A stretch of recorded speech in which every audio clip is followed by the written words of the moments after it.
Hello everyone, welcome to OpAmp। আজকে আমরা কথা বলবো সার্কিট অ্যানালাইসিস নিয়ে। সার্কিট অ্যানালাইসিসের বেশ কিছু পদ্ধতি রয়েছে, যার মধ্যে একটা হচ্ছে নোডাল অ্যানালাইসিস। আজকে আমরা এটা নিয়ে আলোচনা করব। তোমরা বুঝতে পারছো নোডাল শব্দটা এসেছে নোড থেকে।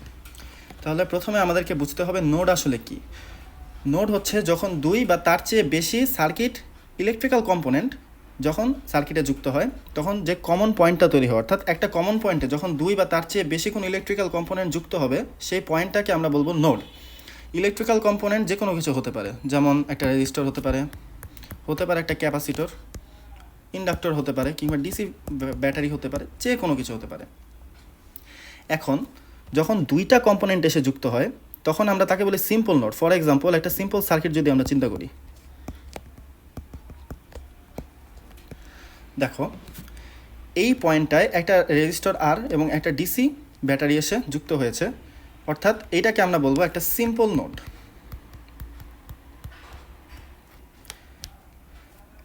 আবার যখন দুইয়ের চেয়ে বেশি কম্পোনেন্ট এসে যুক্ত হবে তাকে আমরা বলি প্রিন্সিপাল নোড। ফর এক্সাম্পল, এই সার্কিটটা যদি তোমরা দেখো,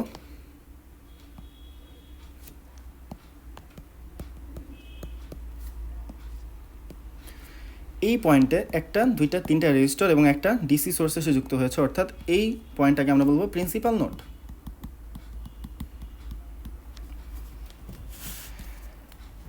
আমাদের নোডাল অ্যানালাইসিসে মেইন ফোকাস থাকবে প্রিন্সিপাল নোডগুলো খুঁজে বের করা। যদি আমরা একটা সার্কিট অ্যানালাইসিস করি তাহলে তোমরা বুঝতে পারবে আসলে জিনিসগুলো কীভাবে অ্যাপ্লাই হয়। চলো দেখে নেওয়া যাক। তোমরা একটা সার্কিট দেখতে পাচ্ছ। প্রথমেই আমাদের কাজ হবে প্রিন্সিপাল নোডগুলো খুঁজে বের করা। দেখো এই 1 নম্বর পয়েন্টে একটা 2 ওহমের রেজিস্টর, একটা 4 ওহমের রেজিস্টর এবং একটি 3 অ্যাম্পিয়ারের ইন্ডিপেন্ডেন্ট কারেন্ট সোর্স যুক্ত আছে, অর্থাৎ এটা হচ্ছে আমাদের একটা প্রিন্সিপাল নোড। এই 2 নম্বর পয়েন্টে একটা 2 ওহম রেজিস্টর, একটা 8 ওহম রেজিস্টর এবং একটা 4 ওহমের রেজিস্টর যুক্ত আছে, অর্থাৎ এটা আমাদের আরেকটা প্রিন্সিপাল নোড। এই 3 নম্বর পয়েন্টে একটা 4 ওহম রেজিস্ট্যান্স, একটা 8 ওহম রেজিস্ট্যান্স এবং একটা ডিপেন্ডেন্ট কারেন্ট সোর্স যুক্ত আছে। তোমরা গত ক্লাসে ডিপেন্ডেন্ট সোর্স সম্পর্কে জেনেছো, আজকে ম্যাথ করলে তোমরা জিনিসটা আরেকটু ক্লিয়ার হবে। অর্থাৎ 3টা প্রিন্সিপাল নোড আমরা পেয়ে গেলাম। আমাদের নেক্সট স্টেপ হচ্ছে প্রত্যেকটা প্রিন্সিপাল নোডে একটা করে ডিফারেন্ট ভোল্টেজ অ্যাসাইন করা।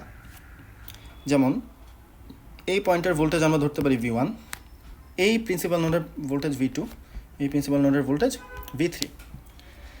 তাহলে আমরা প্রথমে প্রিন্সিপাল নোড আইডেন্টিফাই করলাম। সেকেন্ড স্টেপে প্রত্যেকটা প্রিন্সিপাল নোডে ডিফারেন্ট ভোল্টেজ অ্যাসাইন করলাম।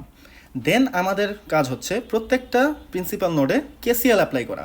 আশা করি তোমরা সবাই জানো KCL কি। KCL হচ্ছে কিরচফস কারেন্ট ল। KCL বেসিক্যালি বোঝায় একটা নোডে টোটাল ইনগোয়িং কারেন্ট টোটাল আউটগোয়িং কারেন্টের সমান। অর্থাৎ আমার যদি I1 কারেন্ট একটা নোডে ঢুকে এবং I2 এবং I3 কারেন্ট বের হয়, তাহলে আমরা লিখতে পারি I1 = I2 + I3, অর্থাৎ টোটাল ইনগোয়িং কারেন্ট টোটাল আউটগোয়িং কারেন্টের সমান হবে। এখন চলো আমরা প্রত্যেকটা প্রিন্সিপাল নোডে KCL অ্যাপ্লাই করি।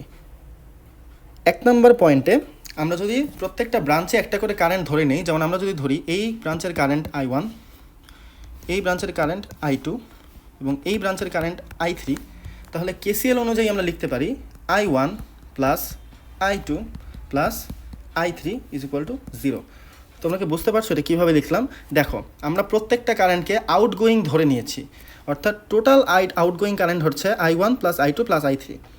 টোটাল ইনগোয়িং কারেন্ট কত বলো তো?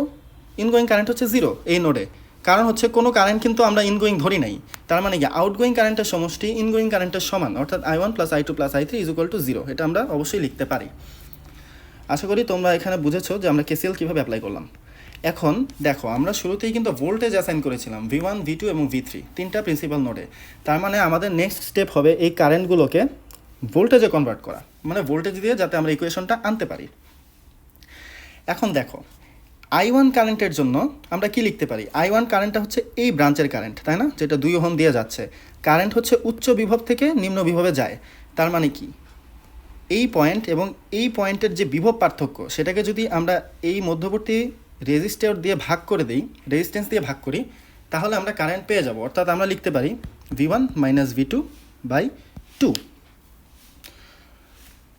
আশা করি তোমরা এটা বুঝতে পেরেছো। একইভাবে I2 এর জন্য আমরা কি লিখতে পারি? I2 হচ্ছে এই ব্রাঞ্চের কারেন্ট, অর্থাৎ আমরা লিখতে পারি V1 মাইনাস এই নোডের ভোল্টেজ V3 ডিভাইডেড বাই এদের মধ্যবর্তী রেজিস্টর 4 ওহম, প্লাস আমরা লিখতে পারি এই ব্রাঞ্চের জন্য, দেখো এই ব্রাঞ্চে আমরা এদিকে একটা I3 কারেন্ট ধরে নিয়েছিলাম, আবার আমরা দেখতে পাচ্ছি একটি ইন্ডিপেন্ডেন্ট কারেন্ট সোর্স রয়েছে যেটা এদিকে 3 অ্যাম্পিয়ার কারেন্ট ফ্লো করাচ্ছে। অতএব আমরা লিখতে পারি না I3 -3, কারণ দেখো এই ব্রাঞ্চের কারেন্ট আমরা যেদিকে ধরেছি অ্যাকচুয়ালি কারেন্ট তার উল্টা দিকে ফ্লো করছে, যার কারণে মাইনাস সাইনটা এসেছে। অতএব আমরা এখানে -3 I3 জায়গায় অবশ্যই লিখতে পারি। আশা করি তোমরা বুঝতে পেরেছো ইকুয়েশনটা আমরা কিভাবে লিখলাম। তাহলে চলো এখন আমরা যদি V1 কমন নিই তাহলে পেয়ে যাব 1/2 প্লাস 1/4। এই যে এখান থেকে 2 আসছে, এখান থেকে 4 আসছে। আচ্ছা এইটুকু ক্যালকুলেশন তোমরা বুঝতেই পারছো। যদি V2 কমন নিই তাহলে পাবো -1/2, যদি V3 কমন নিই তাহলে পাবো -1/4। 3টাকে যদি আমরা ওই পাশে পাঠিয়ে দিই পাবো -3। এখন লসাগু দিয়ে গুণ করে আমরা যে ফাইনাল ইকুয়েশনটা পাবো সেটা আসবে 3V1 -2V2 -V3 = 12। এটা হবে আমাদের ইকুয়েশন 1। এখন চলো আমরা আমাদের সেকেন্ড প্রিন্সিপাল নোডে কেসিএল অ্যাপ্লাই করি। সেকেন্ড নোডের জন্য আমি আর কোনো কারেন্ট ধরবো না, কারণ তোমরা বিষয়টা বুঝে গেছো। চলো আমরা ডিরেক্ট ভোল্টেজের মাধ্যমে জিনিসটা লিখি। দেখো ফার্স্টে আমাদের সেকেন্ড নোডের কারেন্ট যাচ্ছে একটা এদিকে, তো এটার জন্য আমরা লিখতে পারি V2 -V1/2। একটা কারেন্ট যাচ্ছে এদিকে, যার জন্য আমরা লিখতে পারি V2 -V3/8। আরেকটা কারেন্ট যাচ্ছে এদিকে, যার জন্য আমরা লিখতে পারি V2 -0/4 = 0। এই যে এই পয়েন্টের ভোল্টেজ 0, যার কারণে 0 দিয়ে বিয়োগ করেছি। এখন আমরা যদি আবারও কমন নিই, V1 কমন নিলে পাবো -1/2, V2 কমন নিলে পাবো 1/2 প্লাস এখান থেকে 1/8 আসবে প্লাস 1/4, V3 কমন নিলে পাবো -1/8 = 0। লসাগু দিয়ে যদি গুণ করে দিই আমাদের ফাইনাল ইকুয়েশন আসবে -4V1 প্লাস 7V2 -V3 = 0। এটাকে আমরা ধরতে পারি ইকুয়েশন নাম্বার 2। একইভাবে এখন আমরা আমাদের থার্ড নোডে কেসিএল অ্যাপ্লাই করব।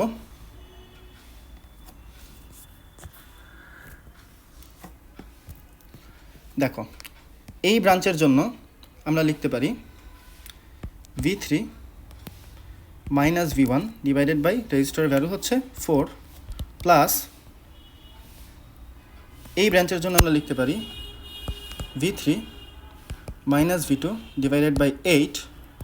আর এই ব্রাঞ্চের জন্য আমরা লিখতে পারি, দেখো 2ix কারেন্ট ফ্লো করছে, আমরা এখানে 2ix লিখে দিলাম = 0। এখন এই ix কারেন্টটা আসলে কি? এই ix কারেন্টটা হচ্ছে এই ব্রাঞ্চের কারেন্ট। অতএব ix কি আমরা লিখতে পারি V1 -V2 ডিভাইডেড বাই 2। এখন এই ভ্যালুটাকে যদি আমরা এই ইকুয়েশনে পুট করি তাহলেই কিন্তু আমরা ভোল্টেজের মাধ্যমে আমাদের ইকুয়েশন পেয়ে যাচ্ছি। তাহলে আমরা লিখতে পারি V3 -V1/4 plus V3 -V2 divided by 8 plus 2। ix এর জায়গায় আমরা লিখতে পারি V1 -V2, এই যে এই ভ্যালুটা এখানে এসে বসিয়ে দিচ্ছি, divided by 2 = 0।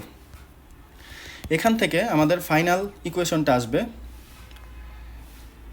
6V1 -9V2 plus 3V3 = 0। আশা করি ইকুয়েশন কীভাবে এনেছি তোমরা বুঝতে পারছো। কমন নিয়ে লসাগু দিয়ে গুণ করেছি। আচ্ছা, তাহলে তিনটা আমাদের ভেরিয়েবল V1 V2 V3 এবং তার জন্য আমরা তিনটা ইকুয়েশন পেয়ে গেলাম। চলো ইকুয়েশনগুলো আমরা এক জায়গায় লিখি। আমাদের ফার্স্ট ইকুয়েশন হচ্ছে এটা, যেটাকে আমরা লিখতে পারি 3V1 -2V2 -V3 = 12। আমাদের সেকেন্ড ইকুয়েশন ছিল এই যে এটা, আমরা লিখতে পারি -4V1 প্লাস 7V2 -V3 = 0। এবং আমাদের থার্ড ইকুয়েশন হচ্ছে এটা 6V1 -9V2 প্লাস 3V3 = 0। এখন ক্যালকুলেটরের মাধ্যমে সলভ করতে পারবা ডিরেক্ট, তাহলে তুমি পাবা V1 V2 এবং V3 এর ভ্যালু যথাক্রমে 4.8 ভোল্ট, 2.4 ভোল্ট, -2.4 ভোল্ট। আমাদেরকে প্রশ্নে ix এর ভ্যালু বের করতে বলেছিল। এখন দেখো আমরা এখানে বের করে রেখেছি ix সমান v1 মাইনাস v2/2। এখন v1 আর v2 ভ্যালু যদি আমরা বসিয়ে দিই তাহলে আমরা পাবো 4.8 মাইনাস 2.4 ডিভাইডেড বাই 2। এখান থেকে ক্যালকুলেট করে তোমরা ix এর ভ্যালু পেয়ে যাবে। আশা করি তোমরা বুঝতে পেরেছো এখানে আমরা সার্কিট অ্যানালাইসিসটা কীভাবে করলাম। তাহলে আমাদের ফার্স্ট স্টেপ হবে প্রিন্সিপাল নোড খুঁজে বের করা, সেকেন্ড স্টেপ হবে ভোল্টেজ অ্যাসাইন করা, থার্ড স্টেপ হবে প্রতিটা নোডে কেসিএল অ্যাপ্লাই করা, এবং ফোর্থ স্টেপ হবে ইকুয়েশন সলভ। তাহলে আমরা নোড ভোল্টেজগুলো পেয়ে যাব, দেন তোমরা করেসপন্ডিং ভ্যালু বের করতে পারবে। এখন দেখো এই সার্কিটটা সলভ করে আমরা 3টা ইকুয়েশন পেয়েছি, কারণ আমাদের ভেরিয়েবল ছিল 3টা। আরও অনেক কমপ্লেক্স সার্কিট কিন্তু হওয়া সম্ভব, যেখানে আমাদের 4-5টা ইকুয়েশনও আসতে পারে। তখন কিন্তু আসলে আমাদের ক্যালকুলেটারে করা অসম্ভব হয়ে যায়, কারণ তোমরা জানো ক্যালকুলেটারে ম্যাক্সিমাম 4টা ইকুয়েশন সলভ করা যায়, এবং হাতে করা তো খুবই কষ্টদায়ক হয়ে ওঠে। তখন আমাদের আসলে সার্কিট সলভ করার বিভিন্ন মেথড আছে, বিভিন্ন সফটওয়্যার আছে, যেমন আমরা ম্যাটল্যাবের মাধ্যমে সলভ করতে পারি। আবার আমাদের সফটওয়্যার সিমুলেশন রয়েছে, যেগুলোর মাধ্যমে আমরা সার্কিট সিমুলেট করে আমাদের অ্যান্সার ঠিক আছে কিনা সেটাও কিন্তু যাচাই করে দেখতে পারি। এরকম কিছু সফটওয়্যার হচ্ছে PSpice, LTSpice ইত্যাদি। এগুলো সম্পর্কেও আমাদের সামনে ভিডিও আসবে, যেখানে তোমাদেরকে এগুলো কিভাবে কার্যকরভাবে ব্যবহার করা যায় সেগুলো শেখানো হবে, এবং তোমরা তোমাদের সার্কিট সিমুলেট করে দেখতে পারবে এবং তোমাদের উত্তর যাচাই করে নিতে পারবে। আজকের ক্লাস এতটুকুই। Thank you.